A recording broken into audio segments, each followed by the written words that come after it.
Welcome to 52 Weeks of Hope. This is where you get to hear how to feel happy, balanced, and worthwhile. How to make that lonely ache vanish and feel empowered, confident, and secure. I'm Lauren Abrams, and today we're talking to the celebrated podcaster, behavioral coach, and author, Eric Zimmer. At the age of 24, Eric overcame heroin addiction and was facing prison. Over the years since then, he's built a life of service and entrepreneurship. Most know him for the podcast, The One You Feed. Eric Zimmer joins us today discussing his endless quest to understand how our minds work and how we can learn to create the lives we want to live. He's great for teaching us how to create a life beyond our dreams and tools for maintaining sanity during these crazy times. Eric has such good advice for anyone having trouble maintaining consistency, from everything from exercising on a daily basis to getting started on that book you want to write. Welcome to 52 Weeks of Hope, Eric Zimmer. Thank you for having me on. I'm glad to be here. Yeah, you're probably best known for the Two Wolves parable and with your podcast, The One You Feed. Mm-hmm. I think that's what you're probably known best for. What made you use that parable? What came first, that or the idea for the podcast? Yeah, I think it all kind of came together at the same time. I had owned a solar energy company and I closed that down, and I was just looking for like what was next for me. I was still doing consulting in my original career field, which was in the software development world. But I was looking for something else to do, and I had started to get a little bit interested in podcasts. I didn't really think about making one, but then the idea just sort of came to me like, oh, I could name the podcast this. We could ask that parable. I could interview people whose books I'm reading anyway. And it just seemed like a fun thing to do. I could ask my best friend, Chris, who was an audio engineer, to help me. And so, yeah, that's how I remember it anyway. It was 7 years ago or so. So maybe I remember it all wrong, but that's at least how I remember it. Do you ever get sick of the parable, or it's just such a good intro for? Well, I mean, we've done 300 and I don't know how many episodes at this point, but probably upwards of 350. So do I get sick of it? I mean, a little bit, right? It's just the parable I read at the beginning. It gives us a way to tie every episode sort of together so that there's a little bit of a theme. But then once we're through that, I just get to explore the guest's work, which is what I love to do. So. Right. It's interesting. I mean, the parable is basically whatever you focus on grows. Is that a good synopsis of the parable for anybody listening who doesn't know what I'm talking about? That would be the simple one. I mean, it's, for listeners, the very short version of it is, right, we all have two wolves inside of us. One is a good wolf, which represents things like kindness and bravery and love, and the other is a bad wolf, which represents things like greed and hatred and fear. And the wolf that wins is the wolf that you feed. So on a very simple level, the reason it's a good parable is you hear it and you immediately get it. You're like, oh yeah, okay. What I feed grows. What I give attention to grows. There are some subtleties to it that I've grown to like. I mean, I like the fact that it doesn't talk about having to do anything to the bad wolf. You don't have to starve the bad wolf. You don't have to lock him in a cage. You don't have to do anything to the bad wolf. I like the fact that it sounds like it's kind of a close battle between the two, which describes what it's like to be human. I like that. It sort of says, hey, we're all like this, so that we can feel less bad about some of the things inside us, these quote unquote negative things like fear and greed and all of that. Like we all have those seeds in us. So those are some of the more subtle things about the parable that I like. But yes, at first glance, it's pretty straightforward. It's, what you give your attention to grows. Yeah, no, and definitely everyone gets it. I told my kids about this, that I was interviewing you and your parable, and they both said, "What's a parable, by the way?" Yeah. Which led to conversation. Yeah. And I mean, one's just got home from college yesterday, and the other's a senior in high school, but they did not know that term. So it led to some good conversations just in itself. I hope it's actually a parable. I don't quite know the exact definition of a parable, but that's what I choose to call it. Yeah, so it definitely led to good conversations. I will say that. When you have conversations on your podcast with all these incredible spiritual leaders, do you think, oh, I want to add that to my practice? I don't even know. We will get to what your practices are, and you're like, yeah, I already knew that. And do you just start going, yeah, I'm going to do that. I'm going to do that too. And yeah. Yeah, I mean, there's certainly been some of that over the years. Yeah, I read, I take prep for the interviews pretty seriously. So I read, most people's books. And so, yeah, there's certainly a pull at points to be like, oh, I should be doing this. No, I should be doing that. No, I should be doing this. Several years ago, I made a decision that in my own life, I was going to pick a particular path and I was going to stay on it for a period of time to protect me against that. Because early on, I was just all over the place. I'd sit down and meditate, and I'd be like, I don't even know what to do. Not because I don't know how to meditate, but which of the 15 different ways of meditating that I've learned about on the show should I be doing right now? And it got to be I got to be a little bit too frazzled with it. So for myself, I sort of said, I'm going to sort of draw a line here. And not that you can really draw a line between your life and your spiritual life, but in a sense, at least for my spiritual practices and what I read for my own spiritual development and what I do for meditation, I'm gonna be over here. And the path I chose at that point, which I've stayed with, I mean, again, that could change at some point, but is was Zen Buddhism. But yeah, that's definitely something I deal with, is going through that. So, what are you doing? What is your practice now? Do you have something you're doing on a regular basis? Especially, I don't know how much you're doing the stay at home and everything else, but is there a practice that you're doing just to kind of maintain your sanity these days? Well, that's an interesting question. I meditate every day, twice a day actually at this point. So I try and do 30 minutes in the morning. I sit with my Zen group virtually. They're based out of Boulder, Colorado, so they're nowhere near me anyway, but I do that and then I meditate again in the evening. I meet with my teacher a couple times a week. Beyond that, I have other practices. I write every morning. I exercise is hugely important to I would consider my emotional and mental well-being as much as my physical well-being. So I do that. Try to think if there's other practices. Then the rest of it just becomes how do I live my life? What are the attitudes and thoughts and spirit that I bring to everything that I do is that's the bigger challenge, of course. Yeah, of course, especially right now. But who is your teacher? What kind of a teacher? He's a Zen teacher. His name's Sensei Geodo Augustinelli, and he's based out of Boulder, Colorado. And how did you find your teacher? I decided that I wanted to, well, I was going through, or I'm about to end an 18-month training program in spiritual direction. And as part of that, we were supposed to pick a spiritual director. And I just assumed that meant Zen teach, or I assumed that meant spiritual teacher. So I had been wanting to find one anyway. And so I started looking and decided Zen was what I wanted to do. So I was really just looking for, at that time, Zen teachers who would take remote students, which now would probably be every Zen teacher. But when I started looking for it, several years ago, it was not like that. So I was just sort of looking for people who said, yeah, I'll work with students remotely. And I identified maybe 5 or 6 Zen teachers that would, and I just clicked with him. That's so great. Now, I'm going to go back a bit. It's on your website and everything that you were a heroin addict and facing prison. How did you get out of that? And at the age of 24, I think it says. Yeah, at the age of 24, it's true. I was a homeless heroin addict, and I had potentially something like 50 years of jail time, multiple felonies. I got out of that by getting sober, and honestly, partially the way I got out of that was by being a upper middle class white male. You know, I think I was given opportunities that lots of people wouldn't. It was my first serious offense. And so I was given the opportunity to enter something called a diversion program, which meant that if I completed all the terms of the program, which were full restitution, a lot of community service, probation for, I don't know what it was, something like 4 or 5 years, checking with my probation officer, blah, blah, blah, testing clean for drugs for a certain number of years. If I did all that, the whole thing would just go away.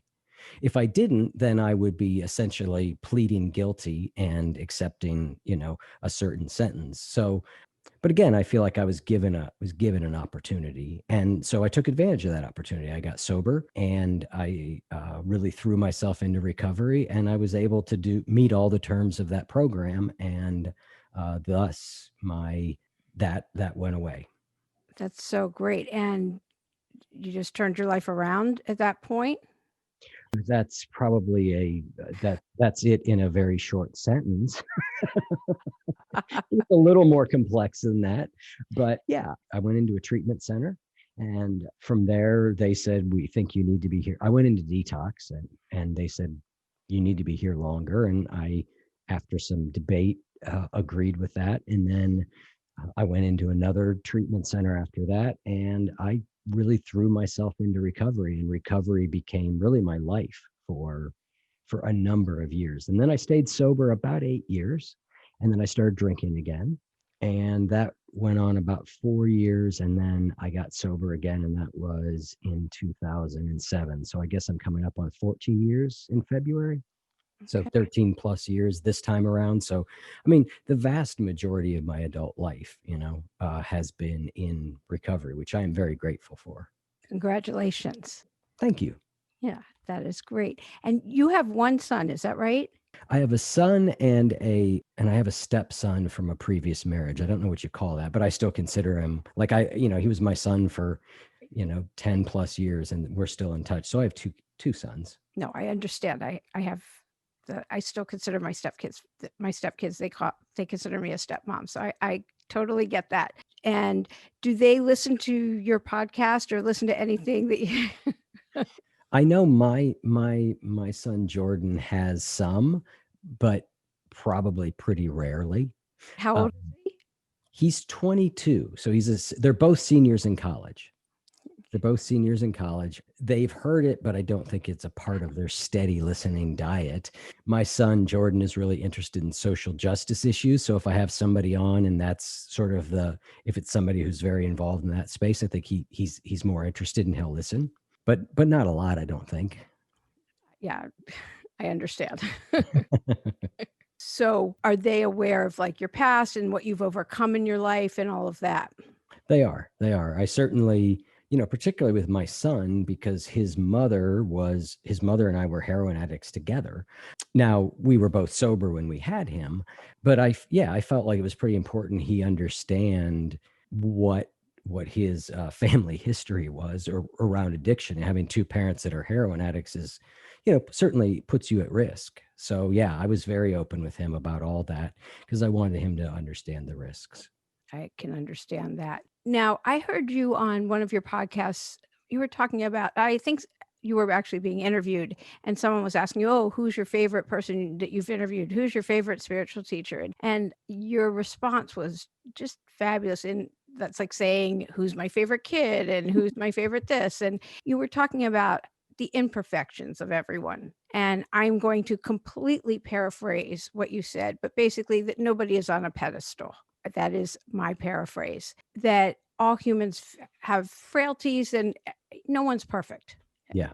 And I wondered what brought you to that place, or that's just a knowing of yours. Do you know what I'm talking about? Yeah, I do. I think what brought me to that place is just interviewing, so many people over the years that a lot of people really look up to, who would be considered spiritual teachers or spiritual leaders or great psychologists or musicians or author. I mean, pick your area of interest. These people who are, people do put up on a pedestal, and you talk to those people. I've had the opportunity to talk to a lot of those people, and some of it's on air and some of it's off air. You realize like they're people. They wrestle with the same sort of stuff we wrestle with. Some of them may have a strong faith. They may have had spiritual experiences. They may be very, very wise, but that doesn't make them perfect. One of the guests we've had on a couple times, who is one of the people who's most influenced me spiritually, is a gentleman by the name of Adi Ashanti. And he said once, if you want a perfect spiritual teacher, pick a dead one. Right. Which is just a great phrase because it basically says, hey, look, if it's somebody that's alive, and you interact with them very often, they're going to disappoint you in some way, or they're not going to live up to your standards of this perfection that we sometimes put on people. So when you tell people you meet somebody, I mean, I guess we're not meeting that many people these days, and you tell them, oh, yeah, I'm a podcaster or whatever you tell people, do they look at you funny or do they used to? Like, what do you tell them? Yeah, I mean, I tell people typically I'm a podcaster and a behavior coach. Some people just go, okay. Like they just seem like they have no reaction to it. Other people are like, podcaster, like you can make a living doing that. And other people are like, oh, that's really cool. So the reactions are kind of all over the place. I mean, years ago, years ago, I would have been like, well, what's that? There's a lot less of that. People seem to know what it is anyway, for the most part. But yeah, people react differently. Yeah, I'm sure. Well, how about behavioral coach? They say, I'm kind of surprised by the number of people that don't comment upon that, because I feel like it would be the sort of thing I'd be like, what? yeah. Behavior coach, excuse me? What's that? But now people generally don't ask a whole lot. Maybe they're like, I don't need him getting into my business. I don't, I don't know. Well, you're very open. You're like, oh, just email me. You're very open about that. Like, just send me a line. What's the most common question that you're asked? That's a good question. I think the most common question I'm asked is some variation on how do I do X consistently? As a behavior coach, that's certainly the biggest. It's really, you know, I want to I know exercise is really valuable. I know it's really important, but I can't seem to do it consistently. I start, I stop, I start, I stop. I get a lot of that kind of thing. So, what do you tell somebody? Because that would be the same with meditation. Oh, I can do that once in a while. I Yeah. put those together, meditation or exercise. They both make you feel good, but I'm not doing it consistently. Yeah. I tell them pretty much, well, if you haven't done it consistently up till now, you probably never will. Don't bother. No, I'm kidding. You're a lost cause, buddy. That's what I say. You're a lost cause. No, I say exactly the opposite of that, really, which is, don't take the fact that you haven't been able to do it consistently up till now as some sort of sign of your inability to do it. It's We know a lot about why people do things these days. We know a lot about behavior change. And so what I tell people is, we got to start at a level that's easy enough for you to do. We've got to work on getting that established, and then we can kind of build from there. And then we have to talk about what sort of things knock people off the path over time, and how do you get back on. So yeah, we a lot of trainers will sometimes, if they're training an athlete, they'll talk about, first you establish consistency, then you build duration, and then finally you work on intensity. So I do something similar. It's like, all right, let's start as small as we need to start, so that you can get consistent. So with meditation, I was an on again, off again meditator for 20 plus years, just over and over and over. I'd read something about meditation. I'd think that's really important. I really want to do it. I'd start doing it. I'd do it for a day, a week, a month, and then I'd quit. And then sooner or later, I'd read something about meditation, because I'm always reading that sort of stuff. And I'd be like, I really should be doing this. And I'd start and I'd quit. And so finally, about, I don't know, 7+ years ago, I just decided I'm going to meditate for 3 minutes a day, but I'm going to do it every day. And the reason I did 3 minutes was, I was like, I can't really say no to that. Like, that's so easy that I kind of have to say yes to it. Right. If I'm gonna, and so then it became, all right, let me just get it done 30 minutes every day, or 3 minutes every day. And then I was able to build. I was able to build from, if you can get to 3 minutes every day, it's not too hard to go to 4, 5, 10, 15, 20. It's that daily consistency that's the really hard part. And then, like I said, recognizing, like, we all get off track. Everybody gets off track. It happens. It's inevitable. Your kids get sick. You get sick. Your mom gets sick. You go on vacation. Pick your thing. You're doing fine. You're moving along, and then you get off track. And so the key then is just learning how to get back on track with the minimum amount of drama around it. If I were to sort of summarize the overall approach in, like, one paragraph. Yeah, I've given myself permission to go back to 5 minutes, Yeah. 8 minutes, doing an 8 minute energy clearing, like whatever it is, during this period of time. Yeah, I just, whatever it is. Yeah, yeah. And I don't strive for perfection. So something like I'm trying to do, like meditation, right? I'm not shooting for 100%. I mean, that's my goal. My goal is to do it every day. But I generally feel like I'm succeeding if I do it 90+% of the time, but I do that kind of week after week, month after month, year after year. If you can establish that kind of consistency, the occasional misses don't matter. They're rounding errors at that point. Right. So how do you, with the exercise, do you have people exercise for 5 minutes a day? Like, what do you? It depends who they are and what's going on. I mean, it just really, one of the things that, that I do in the coaching work with people is we got to figure out kind of where you are and we have to start from there. A lot of people are trying to start way beyond where they are, you know, and so we've got to find where are you and start there. So sometimes that takes a little calibration process. So if it's somebody who hasn't exercised at all in a long time and is in really bad shape, then yeah, we might start with 5 minutes. you know we might start with 5 minutes and get a commitment to that and feel good about that 5 minutes, and then we can build. I mean, there's a whole bunch of reasons why starting small like that works, but because when we start small like that, we're able to, if we keep doing it, we're able to do harder things, but it's still easy. And then we also really, being successful at something improves our motivation. How about somebody that has an idea of something they want to do, but they're scared? They don't want, they're scared to take that leap of faith, to jump, so to speak. Hmm. What would Well, you tell them? again, I think that would depend where they are in the process. Lots of people have something they want to do that they're scared of doing, but they're 50 steps away from the scary part, right? So they're like, well, I'm afraid of what'll happen when I publish my book and nobody will like it. And yet they haven't even started writing. I'm like, well, let's start. We've got a long runway to deal with the fear, right? Now, of course, you have to deal with it a little bit because it blocks us at every stage along the way, right? But what we want to focus on is just, let's start doing the work that we can do and establish that over time. I mean, eventually, yes, there is a point where we do need to make a leap or a jump of some sort. And each person is a little bit different in what they're afraid of and why they're afraid. But at a certain point, yes, we sort of have to just face our fears and go, okay, it's I sometimes joke that you can get to this point. I got to this point when I was younger, when I was finally like, you know what? I was afraid to ask a girl out. And I would finally get to the point where, after just not doing it, and I would get to the point where I'm like, the pain of being a chicken is worse than the pain of rejection at this point. And so a lot of times we have to stack up, what am I afraid of? Well, I'm afraid of the response I'll get, or I'm afraid of that thing.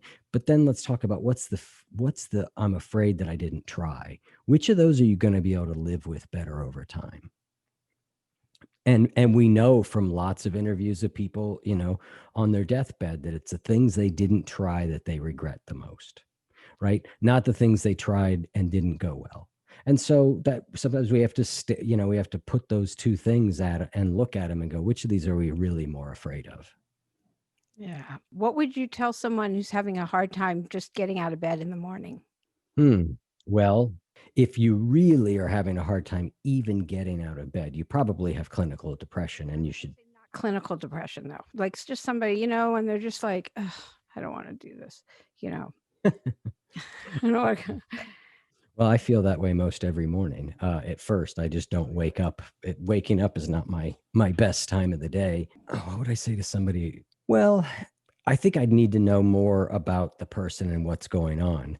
Well, besides your heroin addiction and all that, but just if you had dark periods in your life, how did you overcome those? Well, I think I've definitely wrestled with depression most of my adult life. And so for me, dealing with depression has been, which is the thing, when I'm depressed, I don't really want to get out of bed or do anything. Depression for me, I've sort of taken a, throw the kitchen sink at it approach, right? I have been on medication. Exercise is hugely important to me. Connecting with other people and talking to other people, sharing with other people, therapy if that's needed, are as important. Eating right is really important. Getting enough sleep is important. Really watching my media consumption these days is really important. What am I putting in my brain? Are there things in my life that need changed? I'm a big fan of the serenity prayer, right? I think it's a very, very wise idea, right? Give me the courage to change the things I can, the serenity to accept the things that I can't change, and the wisdom to know the difference. So a lot of times I think we need to look at, okay, what is it? What's weighing me down? What's weighing me down? So if somebody doesn't want to get out of bed in the morning, what is it that's weighing you down? And is it something you can change? And if so, all right, let's put together a plan to do that. And if it's not, then let's start working on the acceptance piece, because if you can't change it, you're going to have to learn to live with it. Right. So, how have you dealt with the roadblocks in your life? I tend to be the sort of person that I'm trying to think of, like, what has been a roadblock in my life You that, just pivot. what's Okay. that? You just pivot. Sometimes, yeah, I pivot. Trying to think of a specific example I can give. Well, when I had to shut down the solar energy company, right? That was sort of felt like a roadblock at the time, or I guess it was in a way, right? I spent 5 years and this was my baby and I loved it, and I ended up shutting it down. The laws in Ohio just kept changing, and solar energy went from being something that was reasonable to do in Ohio to something that was unreasonable to do in Ohio based on the laws. And we kept losing, you know, tens of millions of dollars of deals just because the legislature would change their mind. And after the third time, I just was like, I can't do this anymore. I just can't do it anymore. So that was a really big roadblock. And so there was just a period of time where I lived with the disappointment of that, and then eventually the podcast was kind of born out of that period. So, I'm a big believer in, it can be really useful to not, I love the idea that stories don't really end. I mean, our story ends when we die, but in the meantime, we're kind of what feels like the end of the story, but we don't know what comes next. We tend to believe we do know what comes next, and we have a tendency to forecast a lot of times darkness moving forward. Yeah, the doom Uh, and gloom. but we just don't know. We don't know the future. We everything that we're telling ourselves about what's going to happen in the future is to a certain extent made up. I can be pretty comfortable about what's going to happen after you and I get off this call. I've got a client I'm going to work with. I can be pretty comfortable about that. But I go out a year from now, and those predictions get a lot hazier. I work a lot with clients who are just convinced of, people who are recovering from addiction. I know I'll use again. I know I'm going to use again, because every time up till now they have. But I know countless people where that's not the case. One day, in my case, there was just a day where that it didn't happen again. So, I say to them, like, that voice doesn't know the future, right? That voice in your mind doesn't know. None of us know the future, right? If that voice somehow does know the future, then call me up and we're going to go to the racing. We're going to go to the racetrack, right? Like, we're going to cash in, but the voice doesn't know the future. So we have to move out of believing those limiting voices that tell us, I know what the future is, because they don't. They can't predict the future any more than the rest of us. Yeah, that's for sure. I was going to say, did you imagine you'd end up here? So clearly you didn't. You were in solar business, and then did you say software business, and now you're a podcaster and a behavioral coach. So probably did not imagine you'd end up here. No, not really. When I was young, when I was getting sober early in my years of sobriety, I might have dreamt I would end up where I'm at now. But it was a dream I wouldn't even publicly say or acknowledge, and I wouldn't have called it a podcaster. But the fact that I'd be able to work with people around topics of improving their lives and the quality of their life and spirituality, the fact that I'd be able to do that for a living was so far beyond what I would have thought was possible. Yeah. So if you have a message of hope for people listening, what would it be? I think my message of hope is just, I think it's always possible to improve our condition. It's always possible to improve our lives, whether that's an external change or an internal change, right? There's always something we can do. There's a step we can take right where we are. One of my favorite quotes, I've seen it attributed to a bunch of different people, and I usually misquote it, but it's something like, start where you are, use what you have, do what you can. And I love that idea. Like, wherever we are, there's a place to start. But we have a tendency to think, oh, I need this to happen, and I need that to happen, or I need to be able to do this. And but we can always take a step towards what we want in life. Again, whether that's internal, external, from right where we are. And so I'm just a big advocate of start where you are, but start. That reminds me of, I heard years ago, God doesn't drive parked cars. You can't sit in a corner and go, I Oh, want to do this, that you have to take an action. God, yeah, that's a good one. Yeah, I don't know where I heard that, but certain things resonate with you when they resonate with you. yeah, Yeah. absolutely. And that's what that reminded me of. So what's your goal? Where do you want to go from here? I know you clearly love what you're doing, but do you have some place you want to go? I think in the middle of coronavirus, I'm happy to go anywhere. I didn't quite mean that. Believe me, To the store, no, I'm kidding. I've never been really one of those people that's got like a 5-year plan. I'm not real sure. I would love to do more in-person events with people. That's one thing I would love to do. I love doing group in-person events, and I'd love to get a chance to spend more time with more of the people who listen to the show or more of the people that I work with. I really love that. We've done some virtual group programs. I really like doing group work. So I'd like to see more of my time probably going towards that versus as much of it being one-on-one, although I love that too, but groups really energize me and in person. So I would say at one level, that's kind of the next thing. We launched this course this year called Spiritual Habits, and we've had really good response to it. Lots of people really getting a lot of benefit out of it. So I'm interested in seeing where that goes next. It might be a book. I'm not sure, but I don't have any. I'm happy. I'm pretty content doing the work we're doing. It'd just be a refining of it, right? It would be a refining of it and trying to impact more people and keep doing interviews and learning. yeah, well, you're definitely reaching a lot of people, which is so great. The more people that we can reach with this kind of message, the better. I mean, I love listening to you. So, and I could tell from the people that have interviewed you that they love listening to you as well. So, thank you so much for being a guest today on 52 Weeks of Hope. It's been my pleasure. Thank you so much.